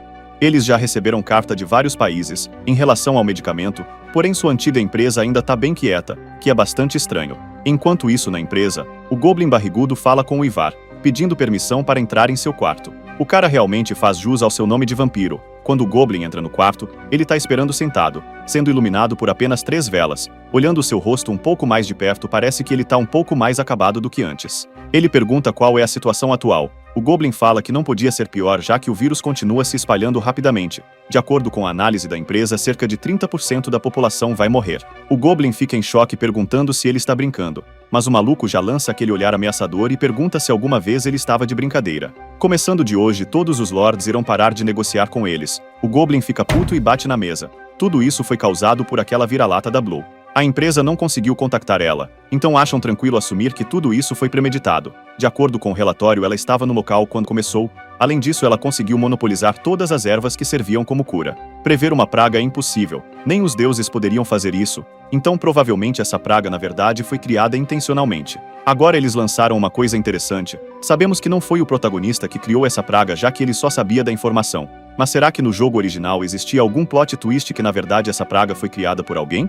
Agora eles têm que pensar quem foi o criador da praga. A Blue com certeza não tem poderes e nem inteligência necessária para fazer algo como isso. O Lorde Demônio Dante também é só um idiota. Provavelmente eles estão sendo usados por alguém mais poderoso. O Goblin pergunta quem no mundo seria capaz de criar uma infecção assim. E Ivar só tem uma pessoa em sua mente. Alguém que realmente conseguiria criar uma doença se ele quisesse, o melhor necromante do continente, conhecido como Monarca Imortal. Ele é a pessoa que mais tem conhecimento sobre doenças e magia negra. O 8º no ranking dos Lorde Demônios Barbatos. O Goblin pensa que o Barbatos realmente seria alguém capaz de fazer isso, não apenas pelo conhecimento, já ele também odeia os humanos. No passado ele já travou várias guerras contra eles e do jeito que essa praga tá indo, os humanos podem até ser extintos. O Ivar fala que isso é a natureza dos demônios. O Goblin questiona se realmente foi ele que fez isso, e se foi, qual seria o plano para ir contra ele. A empresa mantém boa relação com todos os Lordes Demônios. Na verdade, foi por isso que ela se tornou tão grande e próspera. Se ele acabar indo contra um Lorde Demônio sem evidências, os outros podem acabar ficando contra a empresa. Mas ele fala que já tem evidências suficientes, Blue e Dante. Seu plano é fazer eles admitirem tudo. Já tô prevendo que esse vampiro velho vai fazer muita merda, igual a pessoa que ele copiou o nome. Uma elfa surge do escuro trazendo notícias. Nem o Goblin sentiu a presença dela. Quando o Ivar pega o pergaminho, o cara começa a rir desenfreadamente. Ele manda o Goblin contactar a Rainha Paimon, já que ela é a única pessoa que conseguiria ir contra Barbatos. A Rainha Paimon e Barbatos estão em maus termos, Ela com certeza não vai poupar esforços para ir contra ele. O velho começa a ficar louco, falando que eles nunca mais tentaram fazer algo contra ele. O cara desaparece da cadeira que ele estava sentado, e quando o Goblin olha para trás o cara tá mordendo a elfa. Ele literalmente começou a mostrar suas presas, falando que vai transformar a Blue em parte da sua coleção. Enquanto isso a pobre coitada da Blue tá tentando acordar o protagonista, ela fica chamando até ele acordar. Eu já teria dado um tapa na cara dele. Quando ele finalmente acorda, a Blue fala que chegou uma convocação, o protagonista pergunta do que se trata a convocação, e pelo visto é para uma reunião chamada Noite de Valpurgis, um dia em que todos os Lordes Demônios são chamados para um lugar. Enquanto isso, o que parece ser uma bruxa, canta sobre Dante e seu romance com a meio sucubus. Enquanto isso a Blue tá mandando ele andar um pouco mais rápido, o Dante resolveu sair bonito dessa vez, pegou a melhor roupa do armário. Porém, como uma pessoa que odeia sair de casa ele tá se questionando por que ele tem que ir, ela acha estranho que o Lorde Demônio não conhece a Noite dos Lordes Demônios e pergunta se ele já foi alguma vez, mas obviamente ele fala que não. O cara acabou de pegar o corpo do Dante emprestado, acho que nem ele sabe se já foi ou não. Essa noite é quando todos os Lorde Demônios se reúnem para decidir interesses que vão além da nação, tudo isso para manter a ordem no mundo. O protagonista fica menos interessado em ir, porém ela continua, dizendo que o tópico da vez é a praga que está se espalhando. Isso é motivo suficiente para o protagonista ser obrigado a participar, já que ele possui o monopólio da cura. Caso ele não participe, eles podem acabar usando isso de pretexto para usar força contra ele. Isso realmente seria ruim para eles. Se tudo continuar apenas em uma discussão, ele pode conseguir resolver, porém se as coisas escalarem, ele pode usar Blue, já que esse é o motivo dele ter gastado tanto dinheiro assim. Ele pergunta para ela como que vão chegar lá, já que se forem pela terra normalmente podem acabar sendo atacados. Porém a Blue é a melhor funcionária já vista na história e já deixou isso preparado. Ela olha seu relógio e fala para esperar apenas um momento. Então uma cantoria começa a ser ouvida à distância.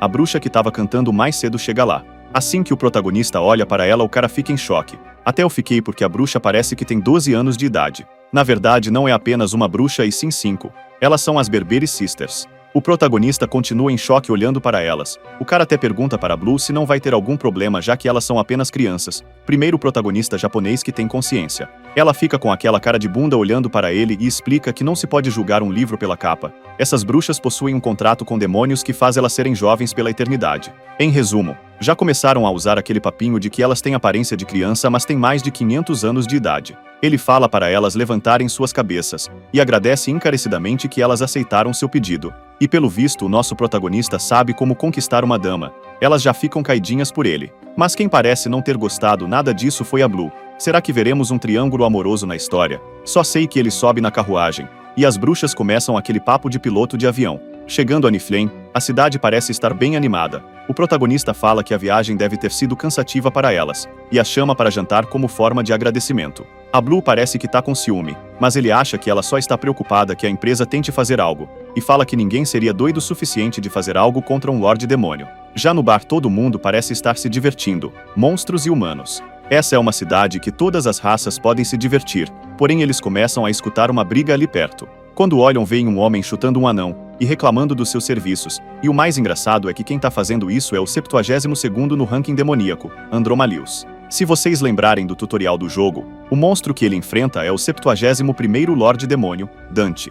Isso quer dizer que o 72º é um demônio tão inútil que nem foi apresentado. As coisas acabaram de se tornar um pouco mais interessantes para o protagonista. O protagonista então levanta o seu copo de vinho e desperta interesse nos olhares dos que estão em volta. E ao lançar sua taça ao chão ele disse que esta viagem iria ser mais divertida do que ele esperava. Ao ouvir o barulho da taça se quebrando, Andromalius se vira para olhar o que está acontecendo. Porém se depara com um olhar macabro do nosso protagonista que o encara bem no fundo de sua alma. Uma tensão surge no ambiente entre o grupo de Dantalian e o atual Lorde Demônio. Sem o mínimo de educação, Andromalius questiona o motivo de estarem olhando para ele. Porém ao perceber uma risada por parte de Dantalian, o Lorde Demônio se irrita profundamente. Indo em direção ao nosso herói, o mesmo questiona o motivo da risada, insultando de filho da mãe. Sem perder tempo, Dantalian chama por Lala, que está de prontidão para ouvir seus comandos. Ele pergunta se Andromalius tem alguma força o protegendo. E Lala respondeu que não, pois até onde ela sabia ninguém além de Vossa Majestade tinha. Além disso, ele gastava a maior parte do seu tempo em cassinos. Ela completa que Andromalius é infame por usar sua posição para tornar atormentar o povo e até mesmo entre os Lordes Demônios ele é considerado uma desgraça absoluta. Nosso protagonista entende e volta a encarar o atual Lorde O deixando mais e mais nervoso. Andromalius se questionava o que havia de errado com as roupas do nosso protagonista. Porém percebeu algo em seus chifres, começando a cogitar que a mulher atrás dele seria uma mestiça de sucubus, então seria dele quem estavam falando sobre. Antes de qualquer coisa Lala pede para que sua majestade não faça nada precipitado, pois conflitos entre Lordes Demônios sempre trazem muitas complicações. Com um sorriso debochado nosso protagonista questiona sobre a lei comum. E Lala afirmou que era isto mesmo, pois um Lorde Demônio está acima até mesmo dos nobres, então eles estão no maior ranking dos seres com o poder destrutivo do mundo. Mas ainda assim existem 72 deles no mundo e devido a uma diversidade de problemas que surgem eles usam as leis comuns ao invés de leis codificadas para garantirem a ordem. Como provavelmente já era de conhecimento do nosso herói, as leis comuns proíbem os Lordes Demônio de lutarem uns contra os outros. E se as emoções de Dantalian derem início a uma briga infantil ele com certeza será punido. Após pensar um pouco o protagonista diz que entende e então vai em direção a Andromalius o confrontando de frente. Com uma cara diabólica o Lorde Demônio inimigo questiona quem diabos é o homem em sua frente, mas retribuindo na mesma moeda Dantalian afirma que a sua identidade não importa, pois ver ele agindo assim na frente dos fracos o faz ficar doente e além disso manda o demônio sair de sua frente o chamando de lixo. Andromalius por sua vez ameaça o protagonista perguntando se ele está a fim de ter o seu fim ali, porém sem se intimidar Dantalian diz que quer ver o homem tentar fazer isso. Após tal provocação aquele Lorde Demônio perde o controle e se prepara para uma ofensiva. Visto isso Lala decide intervir mas para quando vê que seu mestre a mandou não se intrometer. Pensando que aquilo era ótimo nosso herói estava quase tendo o que queria e agora só faltava tomar um soco daquele homem. Porém com seu punho a poucos centímetros de seu rosto Andromalius para o golpe. Por pouco Andromalius reconheceu o seu colega Lorde Demônio em sua frente. E isso surpreende o protagonista que percebe não estar lidando com um completo tolo. Enquanto ria e colocava as mãos no ombro de Dantalian o demônio de cabelo azul comentou que quase quebrou a lei. Continuando a sua risada o mesmo se lembra de que os Lordes Demônios são proibidos de atacarem uns aos outros. Pensando em Dantalian como um maldito Lorde Demônio de cabelos azuis falou que se não tivesse percebido que o herói era um deles talvez tivesse caído nessa. Mas com uma provocação deliberada daquelas era nítido que Dantalian estava tentando ser atingido por ele.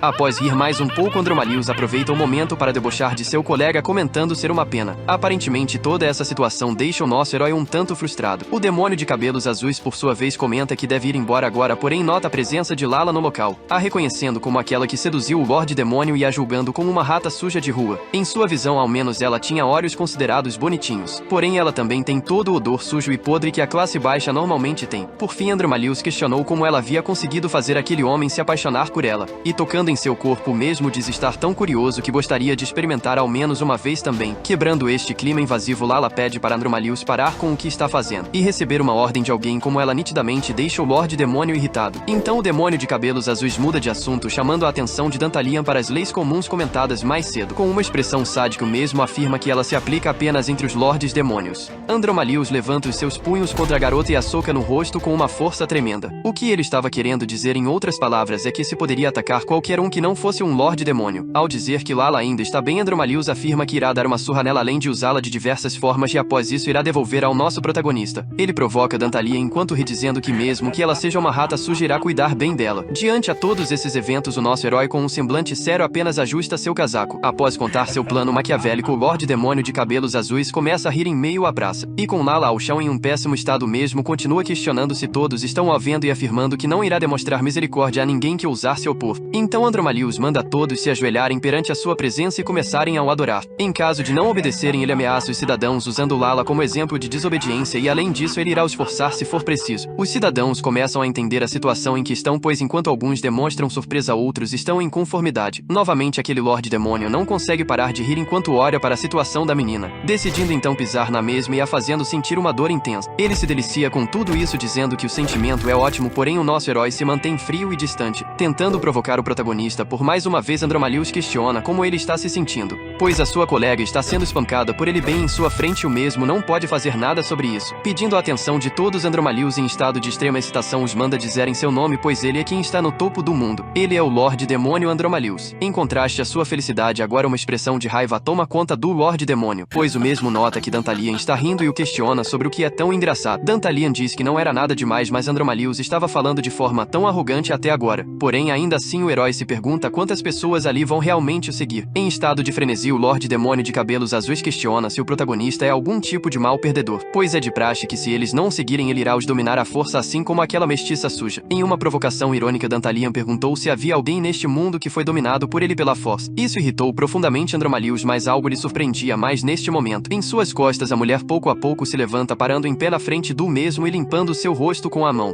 Andromalius chama o nosso herói de maldito e avisa que ele deveria ter deixado a boca fechada, pois agora está mais furioso do que nunca. Lala, no entanto, não deixava de encarar o Lorde, que em sua mente gerou um desrespeito à sua autoridade. Ele então acerta a menina novamente em seu rosto por ter se atrevido a desafiar. Porém, diante de seus olhos, o inesperado acontece, com Lala não cedendo a seus ataques e se mantendo em pé resiliente enquanto o encara por mais uma vez. Ao levantar seus punhos em mais uma tentativa, Andromalius diz para a garota não ser tão arrogante, pois um inseto igual a ela deveria se ajoelhar perante a sua presença. Diante a tudo isso, Dantalian por enquanto apenas observa sua companheira apanhar para aquele homem, pois ele pensa que Lala era alguém que viveu no lixo como uma mestiça desde quando era criança. Então a mesma já estava acostumada a apanhar desta forma. Neste caso, os punhos enfurecidos de Andromalius já não ferem ela o suficiente. Andromalius entra em uma fúria cada vez maior enquanto bate na garota, se afirmando ser o rei deste mundo. Após pedir perdão a um cidadão por pegar sua daga emprestada, Dantalian finalmente decide intervir na luta. Em outro plano, Lala ainda se mantinha em pé, fazendo Andromalius começar a questionar o que havia de errado com aquela mulher, pois ela nem ao menos se mexia. Além disso, ele não entendia o problema desta menina para o estar olhando profundamente deste jeito. Em sua mente, Andromalius não conseguia pensar em mais nada além de matar, pois sua fúria já estava em um nível descomunal. Porém, enquanto cogitava dar fim à vida da menina, Dantalian passa sua daga nos olhos do Lorde Demônio de cabelos azuis, gerando um perfeito corte horizontal que abrange toda a extremidade dos seus dois olhos. Em meio a sangue e dor, todos se surpreendem com a ousadia do protagonista. Dantalian está visivelmente satisfeito com isso e Andromalius cai no chão ajoelhado enquanto lamenta por seus olhos. Com um ar de sadismo, nosso protagonista diz que ele não precisa mais dos olhos, já que não consegue ver claramente a força da pessoa com quem está comprando briga. Lala interveio questionando a sua majestade sobre o que ele fez e se o mesmo não percebia o significado daquilo.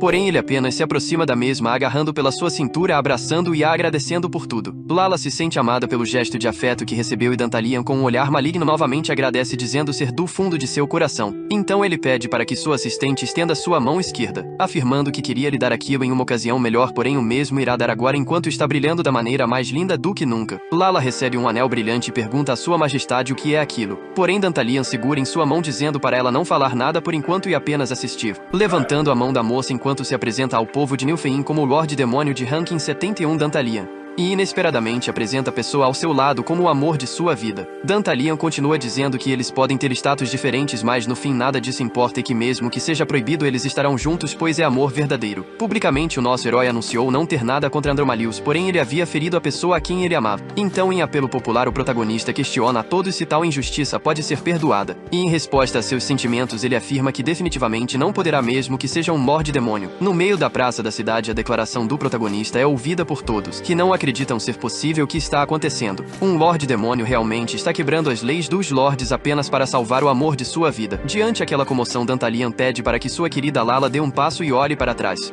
pois é agora que as coisas ficarão interessantes. Em um discurso ao povo, o protagonista afirma que todos eles se sujeitam a um Lorde Demônio questionável. Ao perguntar se eles realmente estão bem com isso, alguns dos cidadãos começam a comprar o discurso e se revoltar. Então Dantalian afirma a todos que se a justiça realmente existe naquele mundo, então este homem merece encarar um julgamento pesado por todas as suas ações até agora. Enquanto agoniza de dor pelo corte em seus olhos, Andromalius manda o herói calar a boca. Ele debocha do julgamento, pois eles têm apenas um ranking de diferença, e diz que o nosso herói é apenas uma pequena casca se deixando levar pelo momento. Apesar de tudo, Dantalian havia violado a lei ao o atacar. Enquanto ri em seu sangue, o Lorde Demônio de cabelos azuis afirma que quem será julgado será o herói. Em tal caso, o mesmo joga suas mãos para o alto, mandando alguém punir Dantalian, pois ele havia violado a lei comum e caso os cidadãos decidissem não obedecer o comando, ele afirmou que iria acabar com todos. O mesmo se orgulha da situação em que está julgando Dantalian como um tolo que não tem direito algum de lhe julgar. Porém, o nosso herói se aproxima de seu colega Lorde Demônio enquanto gargalha. O protagonista se impõe dizendo que Andromalius estava sendo muito arrogante mesmo quando ele havia entendido tudo errado. Aquele Lorde Demônio, por sua vez, realmente se confunde com o que está sendo dito. E novamente, chamando pela atenção do povo, Dantalian afirma que em nome dos Lordes Demônio irá julgar Andromalius, o que deixa todos inquietos. O nosso herói afirma que deixará o veredito para nada mais nada menos do que o próprio povo, e começa a explicar as condições enquanto todos observam atenciosamente. Dantalian, de forma eloquente, diz que a única razão pela qual eles são capazes de viver atualmente é pelo povo. Entretanto, aquele homem simplesmente nasceu como um Lorde Demônio, não entendendo o real significado de poder, e além disso, ao invés de cumprir suas tarefas, o mesmo passava todo o seu tempo bebendo em bares e apostando em cassinos. Então, finalmente, ele ousou levantar sua mão contra os mais fracos. Portanto, que tipo de Lorde Demônio é esse? Na Nas palavras do nosso protagonista, o mundo não existe para pessoas como ele, mas sim para pessoas como os cidadãos daquela terra.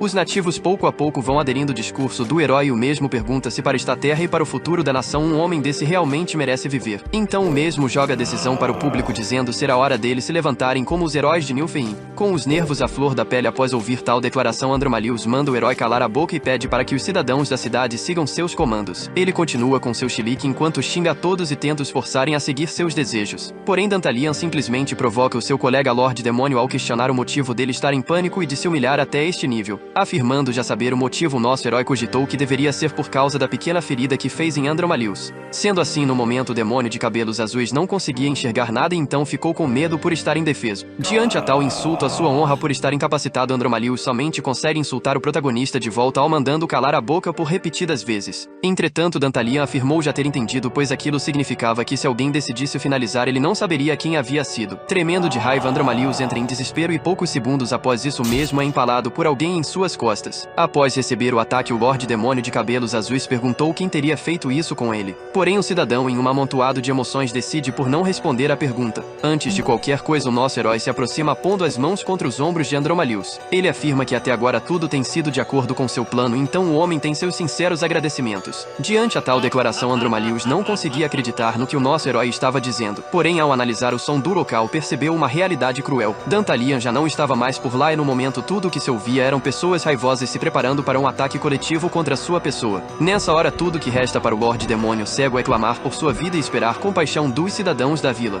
Em um ato de clemência, Andromalius questiona a população local sobre sua decisão e pede para eles reconsiderarem. Porém, o destino do homem já está traçado e Dantalian apenas ri dizendo que se colhe o que se planta. Além disso, este é um caso clássico de um karma bem merecido. Com seu trabalho finalizado por ali, Dantalian chama suas colegas, pois está na hora de irem embora. Em contraste à saída do herói, Andromalius finalmente é julgado pelos crimes que cometeu com uma brutalidade proporcional à qual ele exercia aos outros. Após se afastar um pouco da região central dos eventos, Dantalian avisa estar um pouco cansado, então pede desculpas pelo jantar ter de esperar pelo próximo dia. Suas companheiras, no entanto, são bem compreensivas e concordam que o nosso herói deve descansar um pouco. Dentre elas, a loira diz que irá o guiar até o alojamento. Porém, ao dar uma olhada ao redor, Dantalian percebe ter alguém faltando entre eles. Rapidamente, a bruxa loira percebe a ausência de Beatrice e de forma desajeitada pede desculpas, pois ela tem a tendência de sair andando sem dar satisfações. O nosso protagonista encara essa informação com seriedade, mas no fim diz que está tudo bem, pois o mais importante no momento é que Dantalian tem um pedido às irmãs Berbeiro que deixa a loira confusa. Em outro lugar, uma mulher comentava que certamente não estava esperando por isso, além de se agraciar pelo show visto. Ela cita o nome de Dantalian com curiosidade e pensa que o próximo show será ainda maior. Em meio a casas e prédios, um certo edifício se destaca. Dentro dele, um homem pensa que o próximo dia já será a noite de Valpurgis. Porém, o mesmo se lembra de que não foi capaz de fazer contato com o Sr. Ivar durante uma semana inteira. Em frente a uma porta de ferro, o Goblin chama pelo seu Sr. Ivar e abriu-a devagar e com cuidado, questionando se ele ainda não havia voltado. Desprezando os caixões do local, o Goblin se encontra em uma sala aparentemente abandonada. Então o mesmo acredita que o senhor ainda não está de volta, se questionando aonde ele pode estar. É aí que o mesmo ouve um barulho estranho que chama sua atenção. Na janela mais alta do local, aquele funcionário avista uma bruxa sentada com as pernas cruzadas, o que o deixa espantado.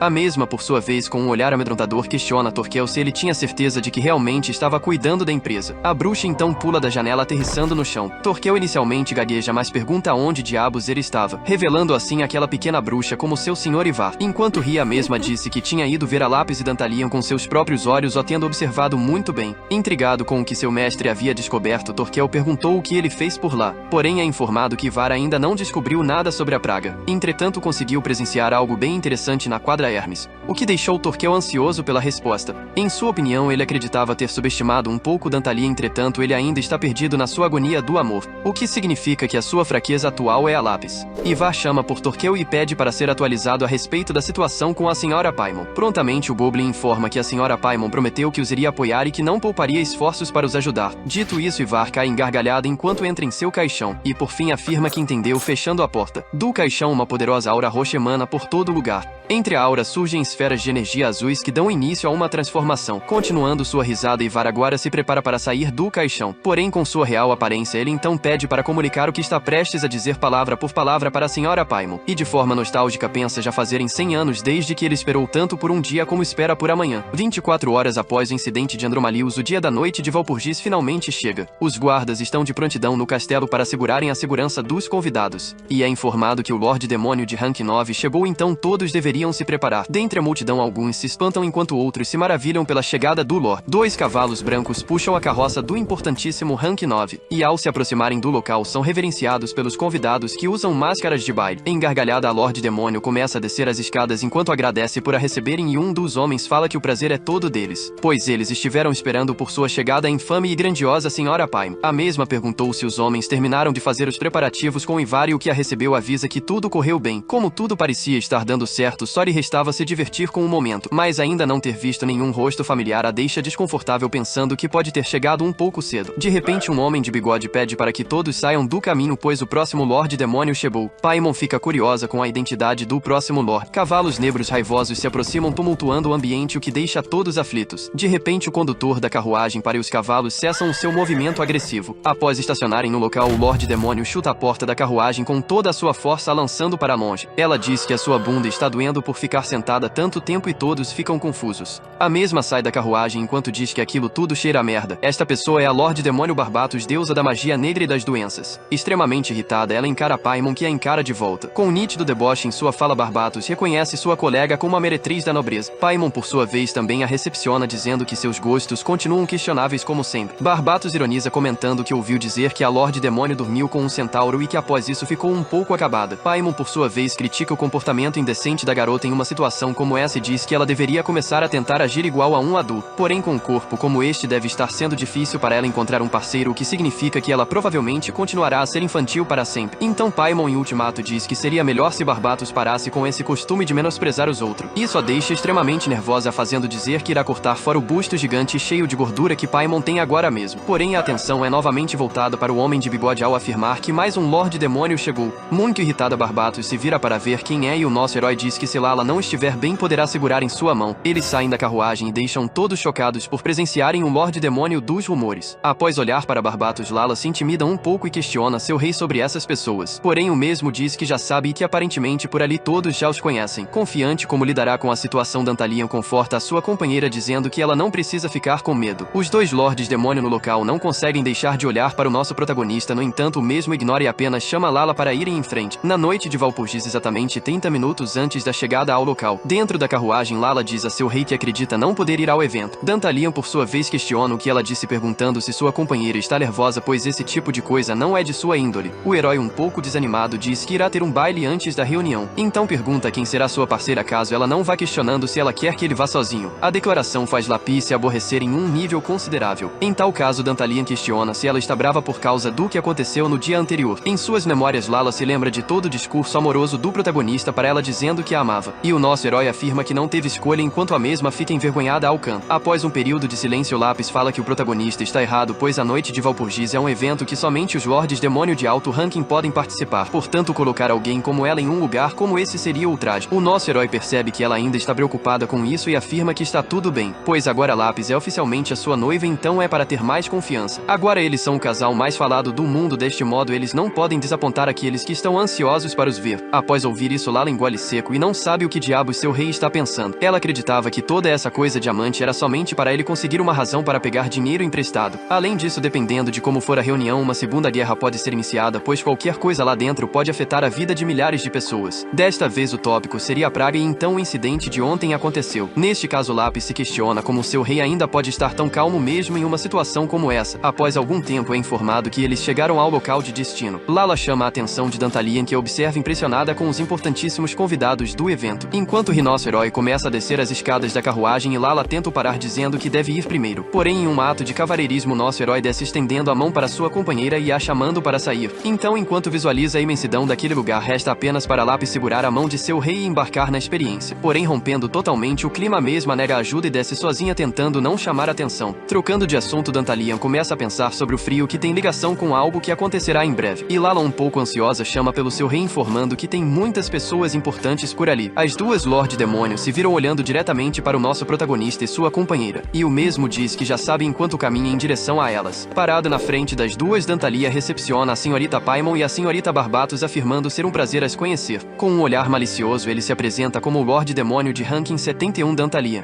Porém, Barbatos se irrita, mandando este lixo de baixo ranking não dirigir a palavra para a mesma, pois no momento ela está com um péssimo humor. Ao contrário das expectativas, o nosso herói se curva e se desculpa, pois como ele é novo pode acabar cometendo erros deste tipo. No entanto, o mesmo mesmo se explicou dizendo que nunca viu pessoas tão importantes como as duas, então não poderia passar por ali sem cumprimentá-las. No fim, com o mesmo olhar malicioso de antes, Dantalia reitera as suas desculpas para caso tenha ofendido a senhorita de alguma forma. Um pouco desconfiada, Barbatos pensa que esse cara é diferente, e após bufar um pouco decidiu ir embora, pois realmente nada de muito grave aconteceu. Essa atitude chama a atenção de Lápis e o nosso herói se mantém calculista quanto à situação. Barbatos pensa que este cara é de baixo ranking, mas mesmo assim ela e Paimon têm de ficar perto dele. Além disso, mesmo não está assustado, muito pelo contrário. Diante disso, ela sorri percebendo o potencial do homem que está sendo muito falado ultimamente, e passa ao lado de Paimon enquanto mantém a sua gargalhada em alto e bom som. Paimon entende o significado oculto na reação de sua colher e enquanto coloca o leque sobre seu rosto pensa que isso tudo é muito irritante. Após a saída de Barbados,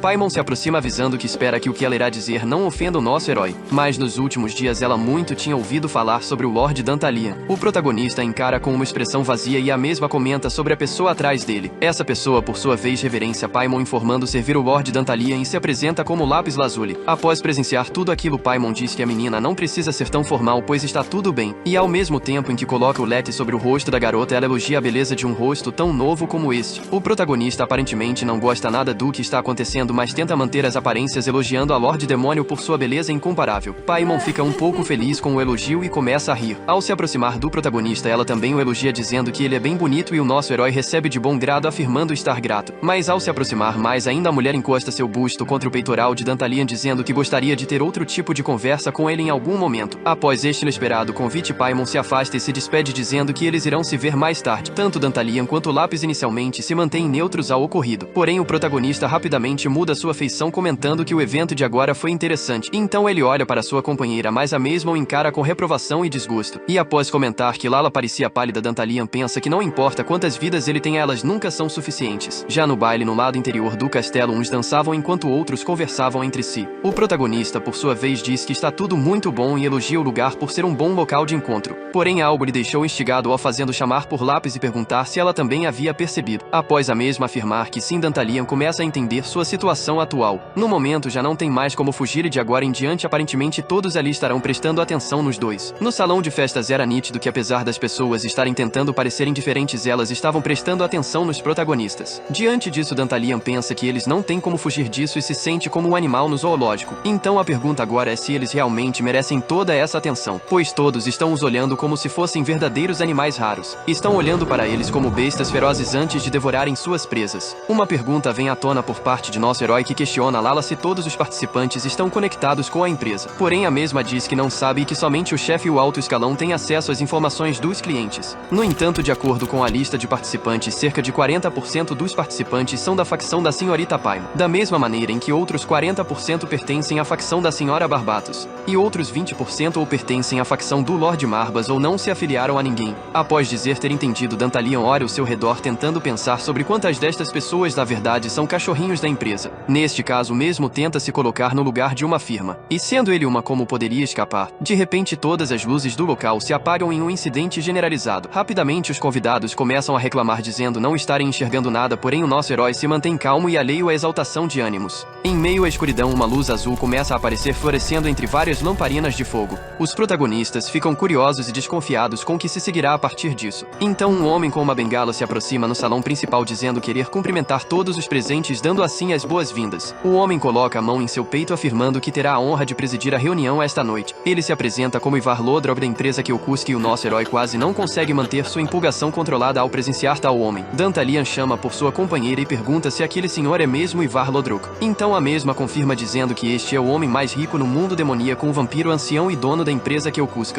e que por causa de seu lorde atual ela teve que trair o seu antigo chefe. Ao mesmo tempo em que coloca as mãos na boca e ri, protagonista pensa que pelo visto é assim que vai ser, com o próprio chefe tendo aparecido no local. Ivar por sua vez pensa que esteve esperando muito por isso e que finalmente encontrou sua serva Lápis Lazuli. Apesar de ser uma mestiça imunda, ela o enganou e até mesmo se tornou amante de um lorde demônio. Porém isso já basta, pois hoje ele irá presenciar a sua queda. O homem chama a atenção de todos e declara o início da noite de Valpurgis. De repente alguém chama o homem de velhote que o mesmo esteve latindo por muito tempo. Esta pessoa é Barbatos, que está se embebedando com uma garrafa de vinho. Diante disso, tanto o protagonista como Ivar olham para aquela menina com desgosto. Barbatos por sua vez diz que teve uma viagem longa, então queria descansar um pouco e apesar de tudo com certeza não era legal ter um velhote fedido com bafo horrível como anfitrião. Enquanto limpa seus lábios de vinho, a garota diz que se sente mal, então manda alguém lhe dar algo para beber afirmando caso não conseguir suportar a fraca e entediante hospedagem de Ivar. Dantalia apenas observa enquanto torce por Barbatos e Ivar diz que sabe como a Lorde Demônio se sente. Porém a mesma se irrita questionando se o velho está desafiando o que é negado pelo mesmo de forma muito cordial. E após olhar para o lado mesmo percebe a chegada de uma nova integrante ao espaço. Se trata de Paimon, que avisa Barbatos para ter cuidado com o que fala. Com o ar de superioridade ela diz sentir vergonha de ser da mesma raça que ela, pois Ivar preparou este belo lugar apenas para eles. Após terminar de virar sua garrafa de vinho, a Lorde Demônio baixinha se irrita por aquela mulher estar interferindo em seus assuntos novamente. Então a mesma, sem o mínimo de noção de causa e consequência, lança sua garrafa contra Paimon. A garrafa quebra na frente de Paimon, fazendo com que algumas gotas respinguem em seu corpo. Mesmo após tudo, Barbatos não abaixa a cabeça e manda sua colega ir para casa brincar com os centauros e não agir como se mandasse em algo. Paimon, por sua vez, critica a atitude da menina comparando sua vulgaridade com a de uma criança, além de fazer uma comparação com o formato de seu corpo. Ela diz que adultos entendem esta coisa chamada etiqueta, mas supõe que é algo que a mesma nunca irá compreender. Ser chamada de criança irrita profundamente Barbados, que cogita sair no soco com a Lorde Demônio. Ao perceber que sua inimiga está abalada, Paimon não perde tempo e continua a debochar, perguntando se ela está triste com isso. Neste momento, Barbatos entra em um estado de frenesi total, quase perdendo o controle de suas ações. A tensão entre as duas aumenta cada vez mais, deixando o clima do local pesado. Porém, alguém decide intervir na rixa das duas Lordes Demônio de alto ranking.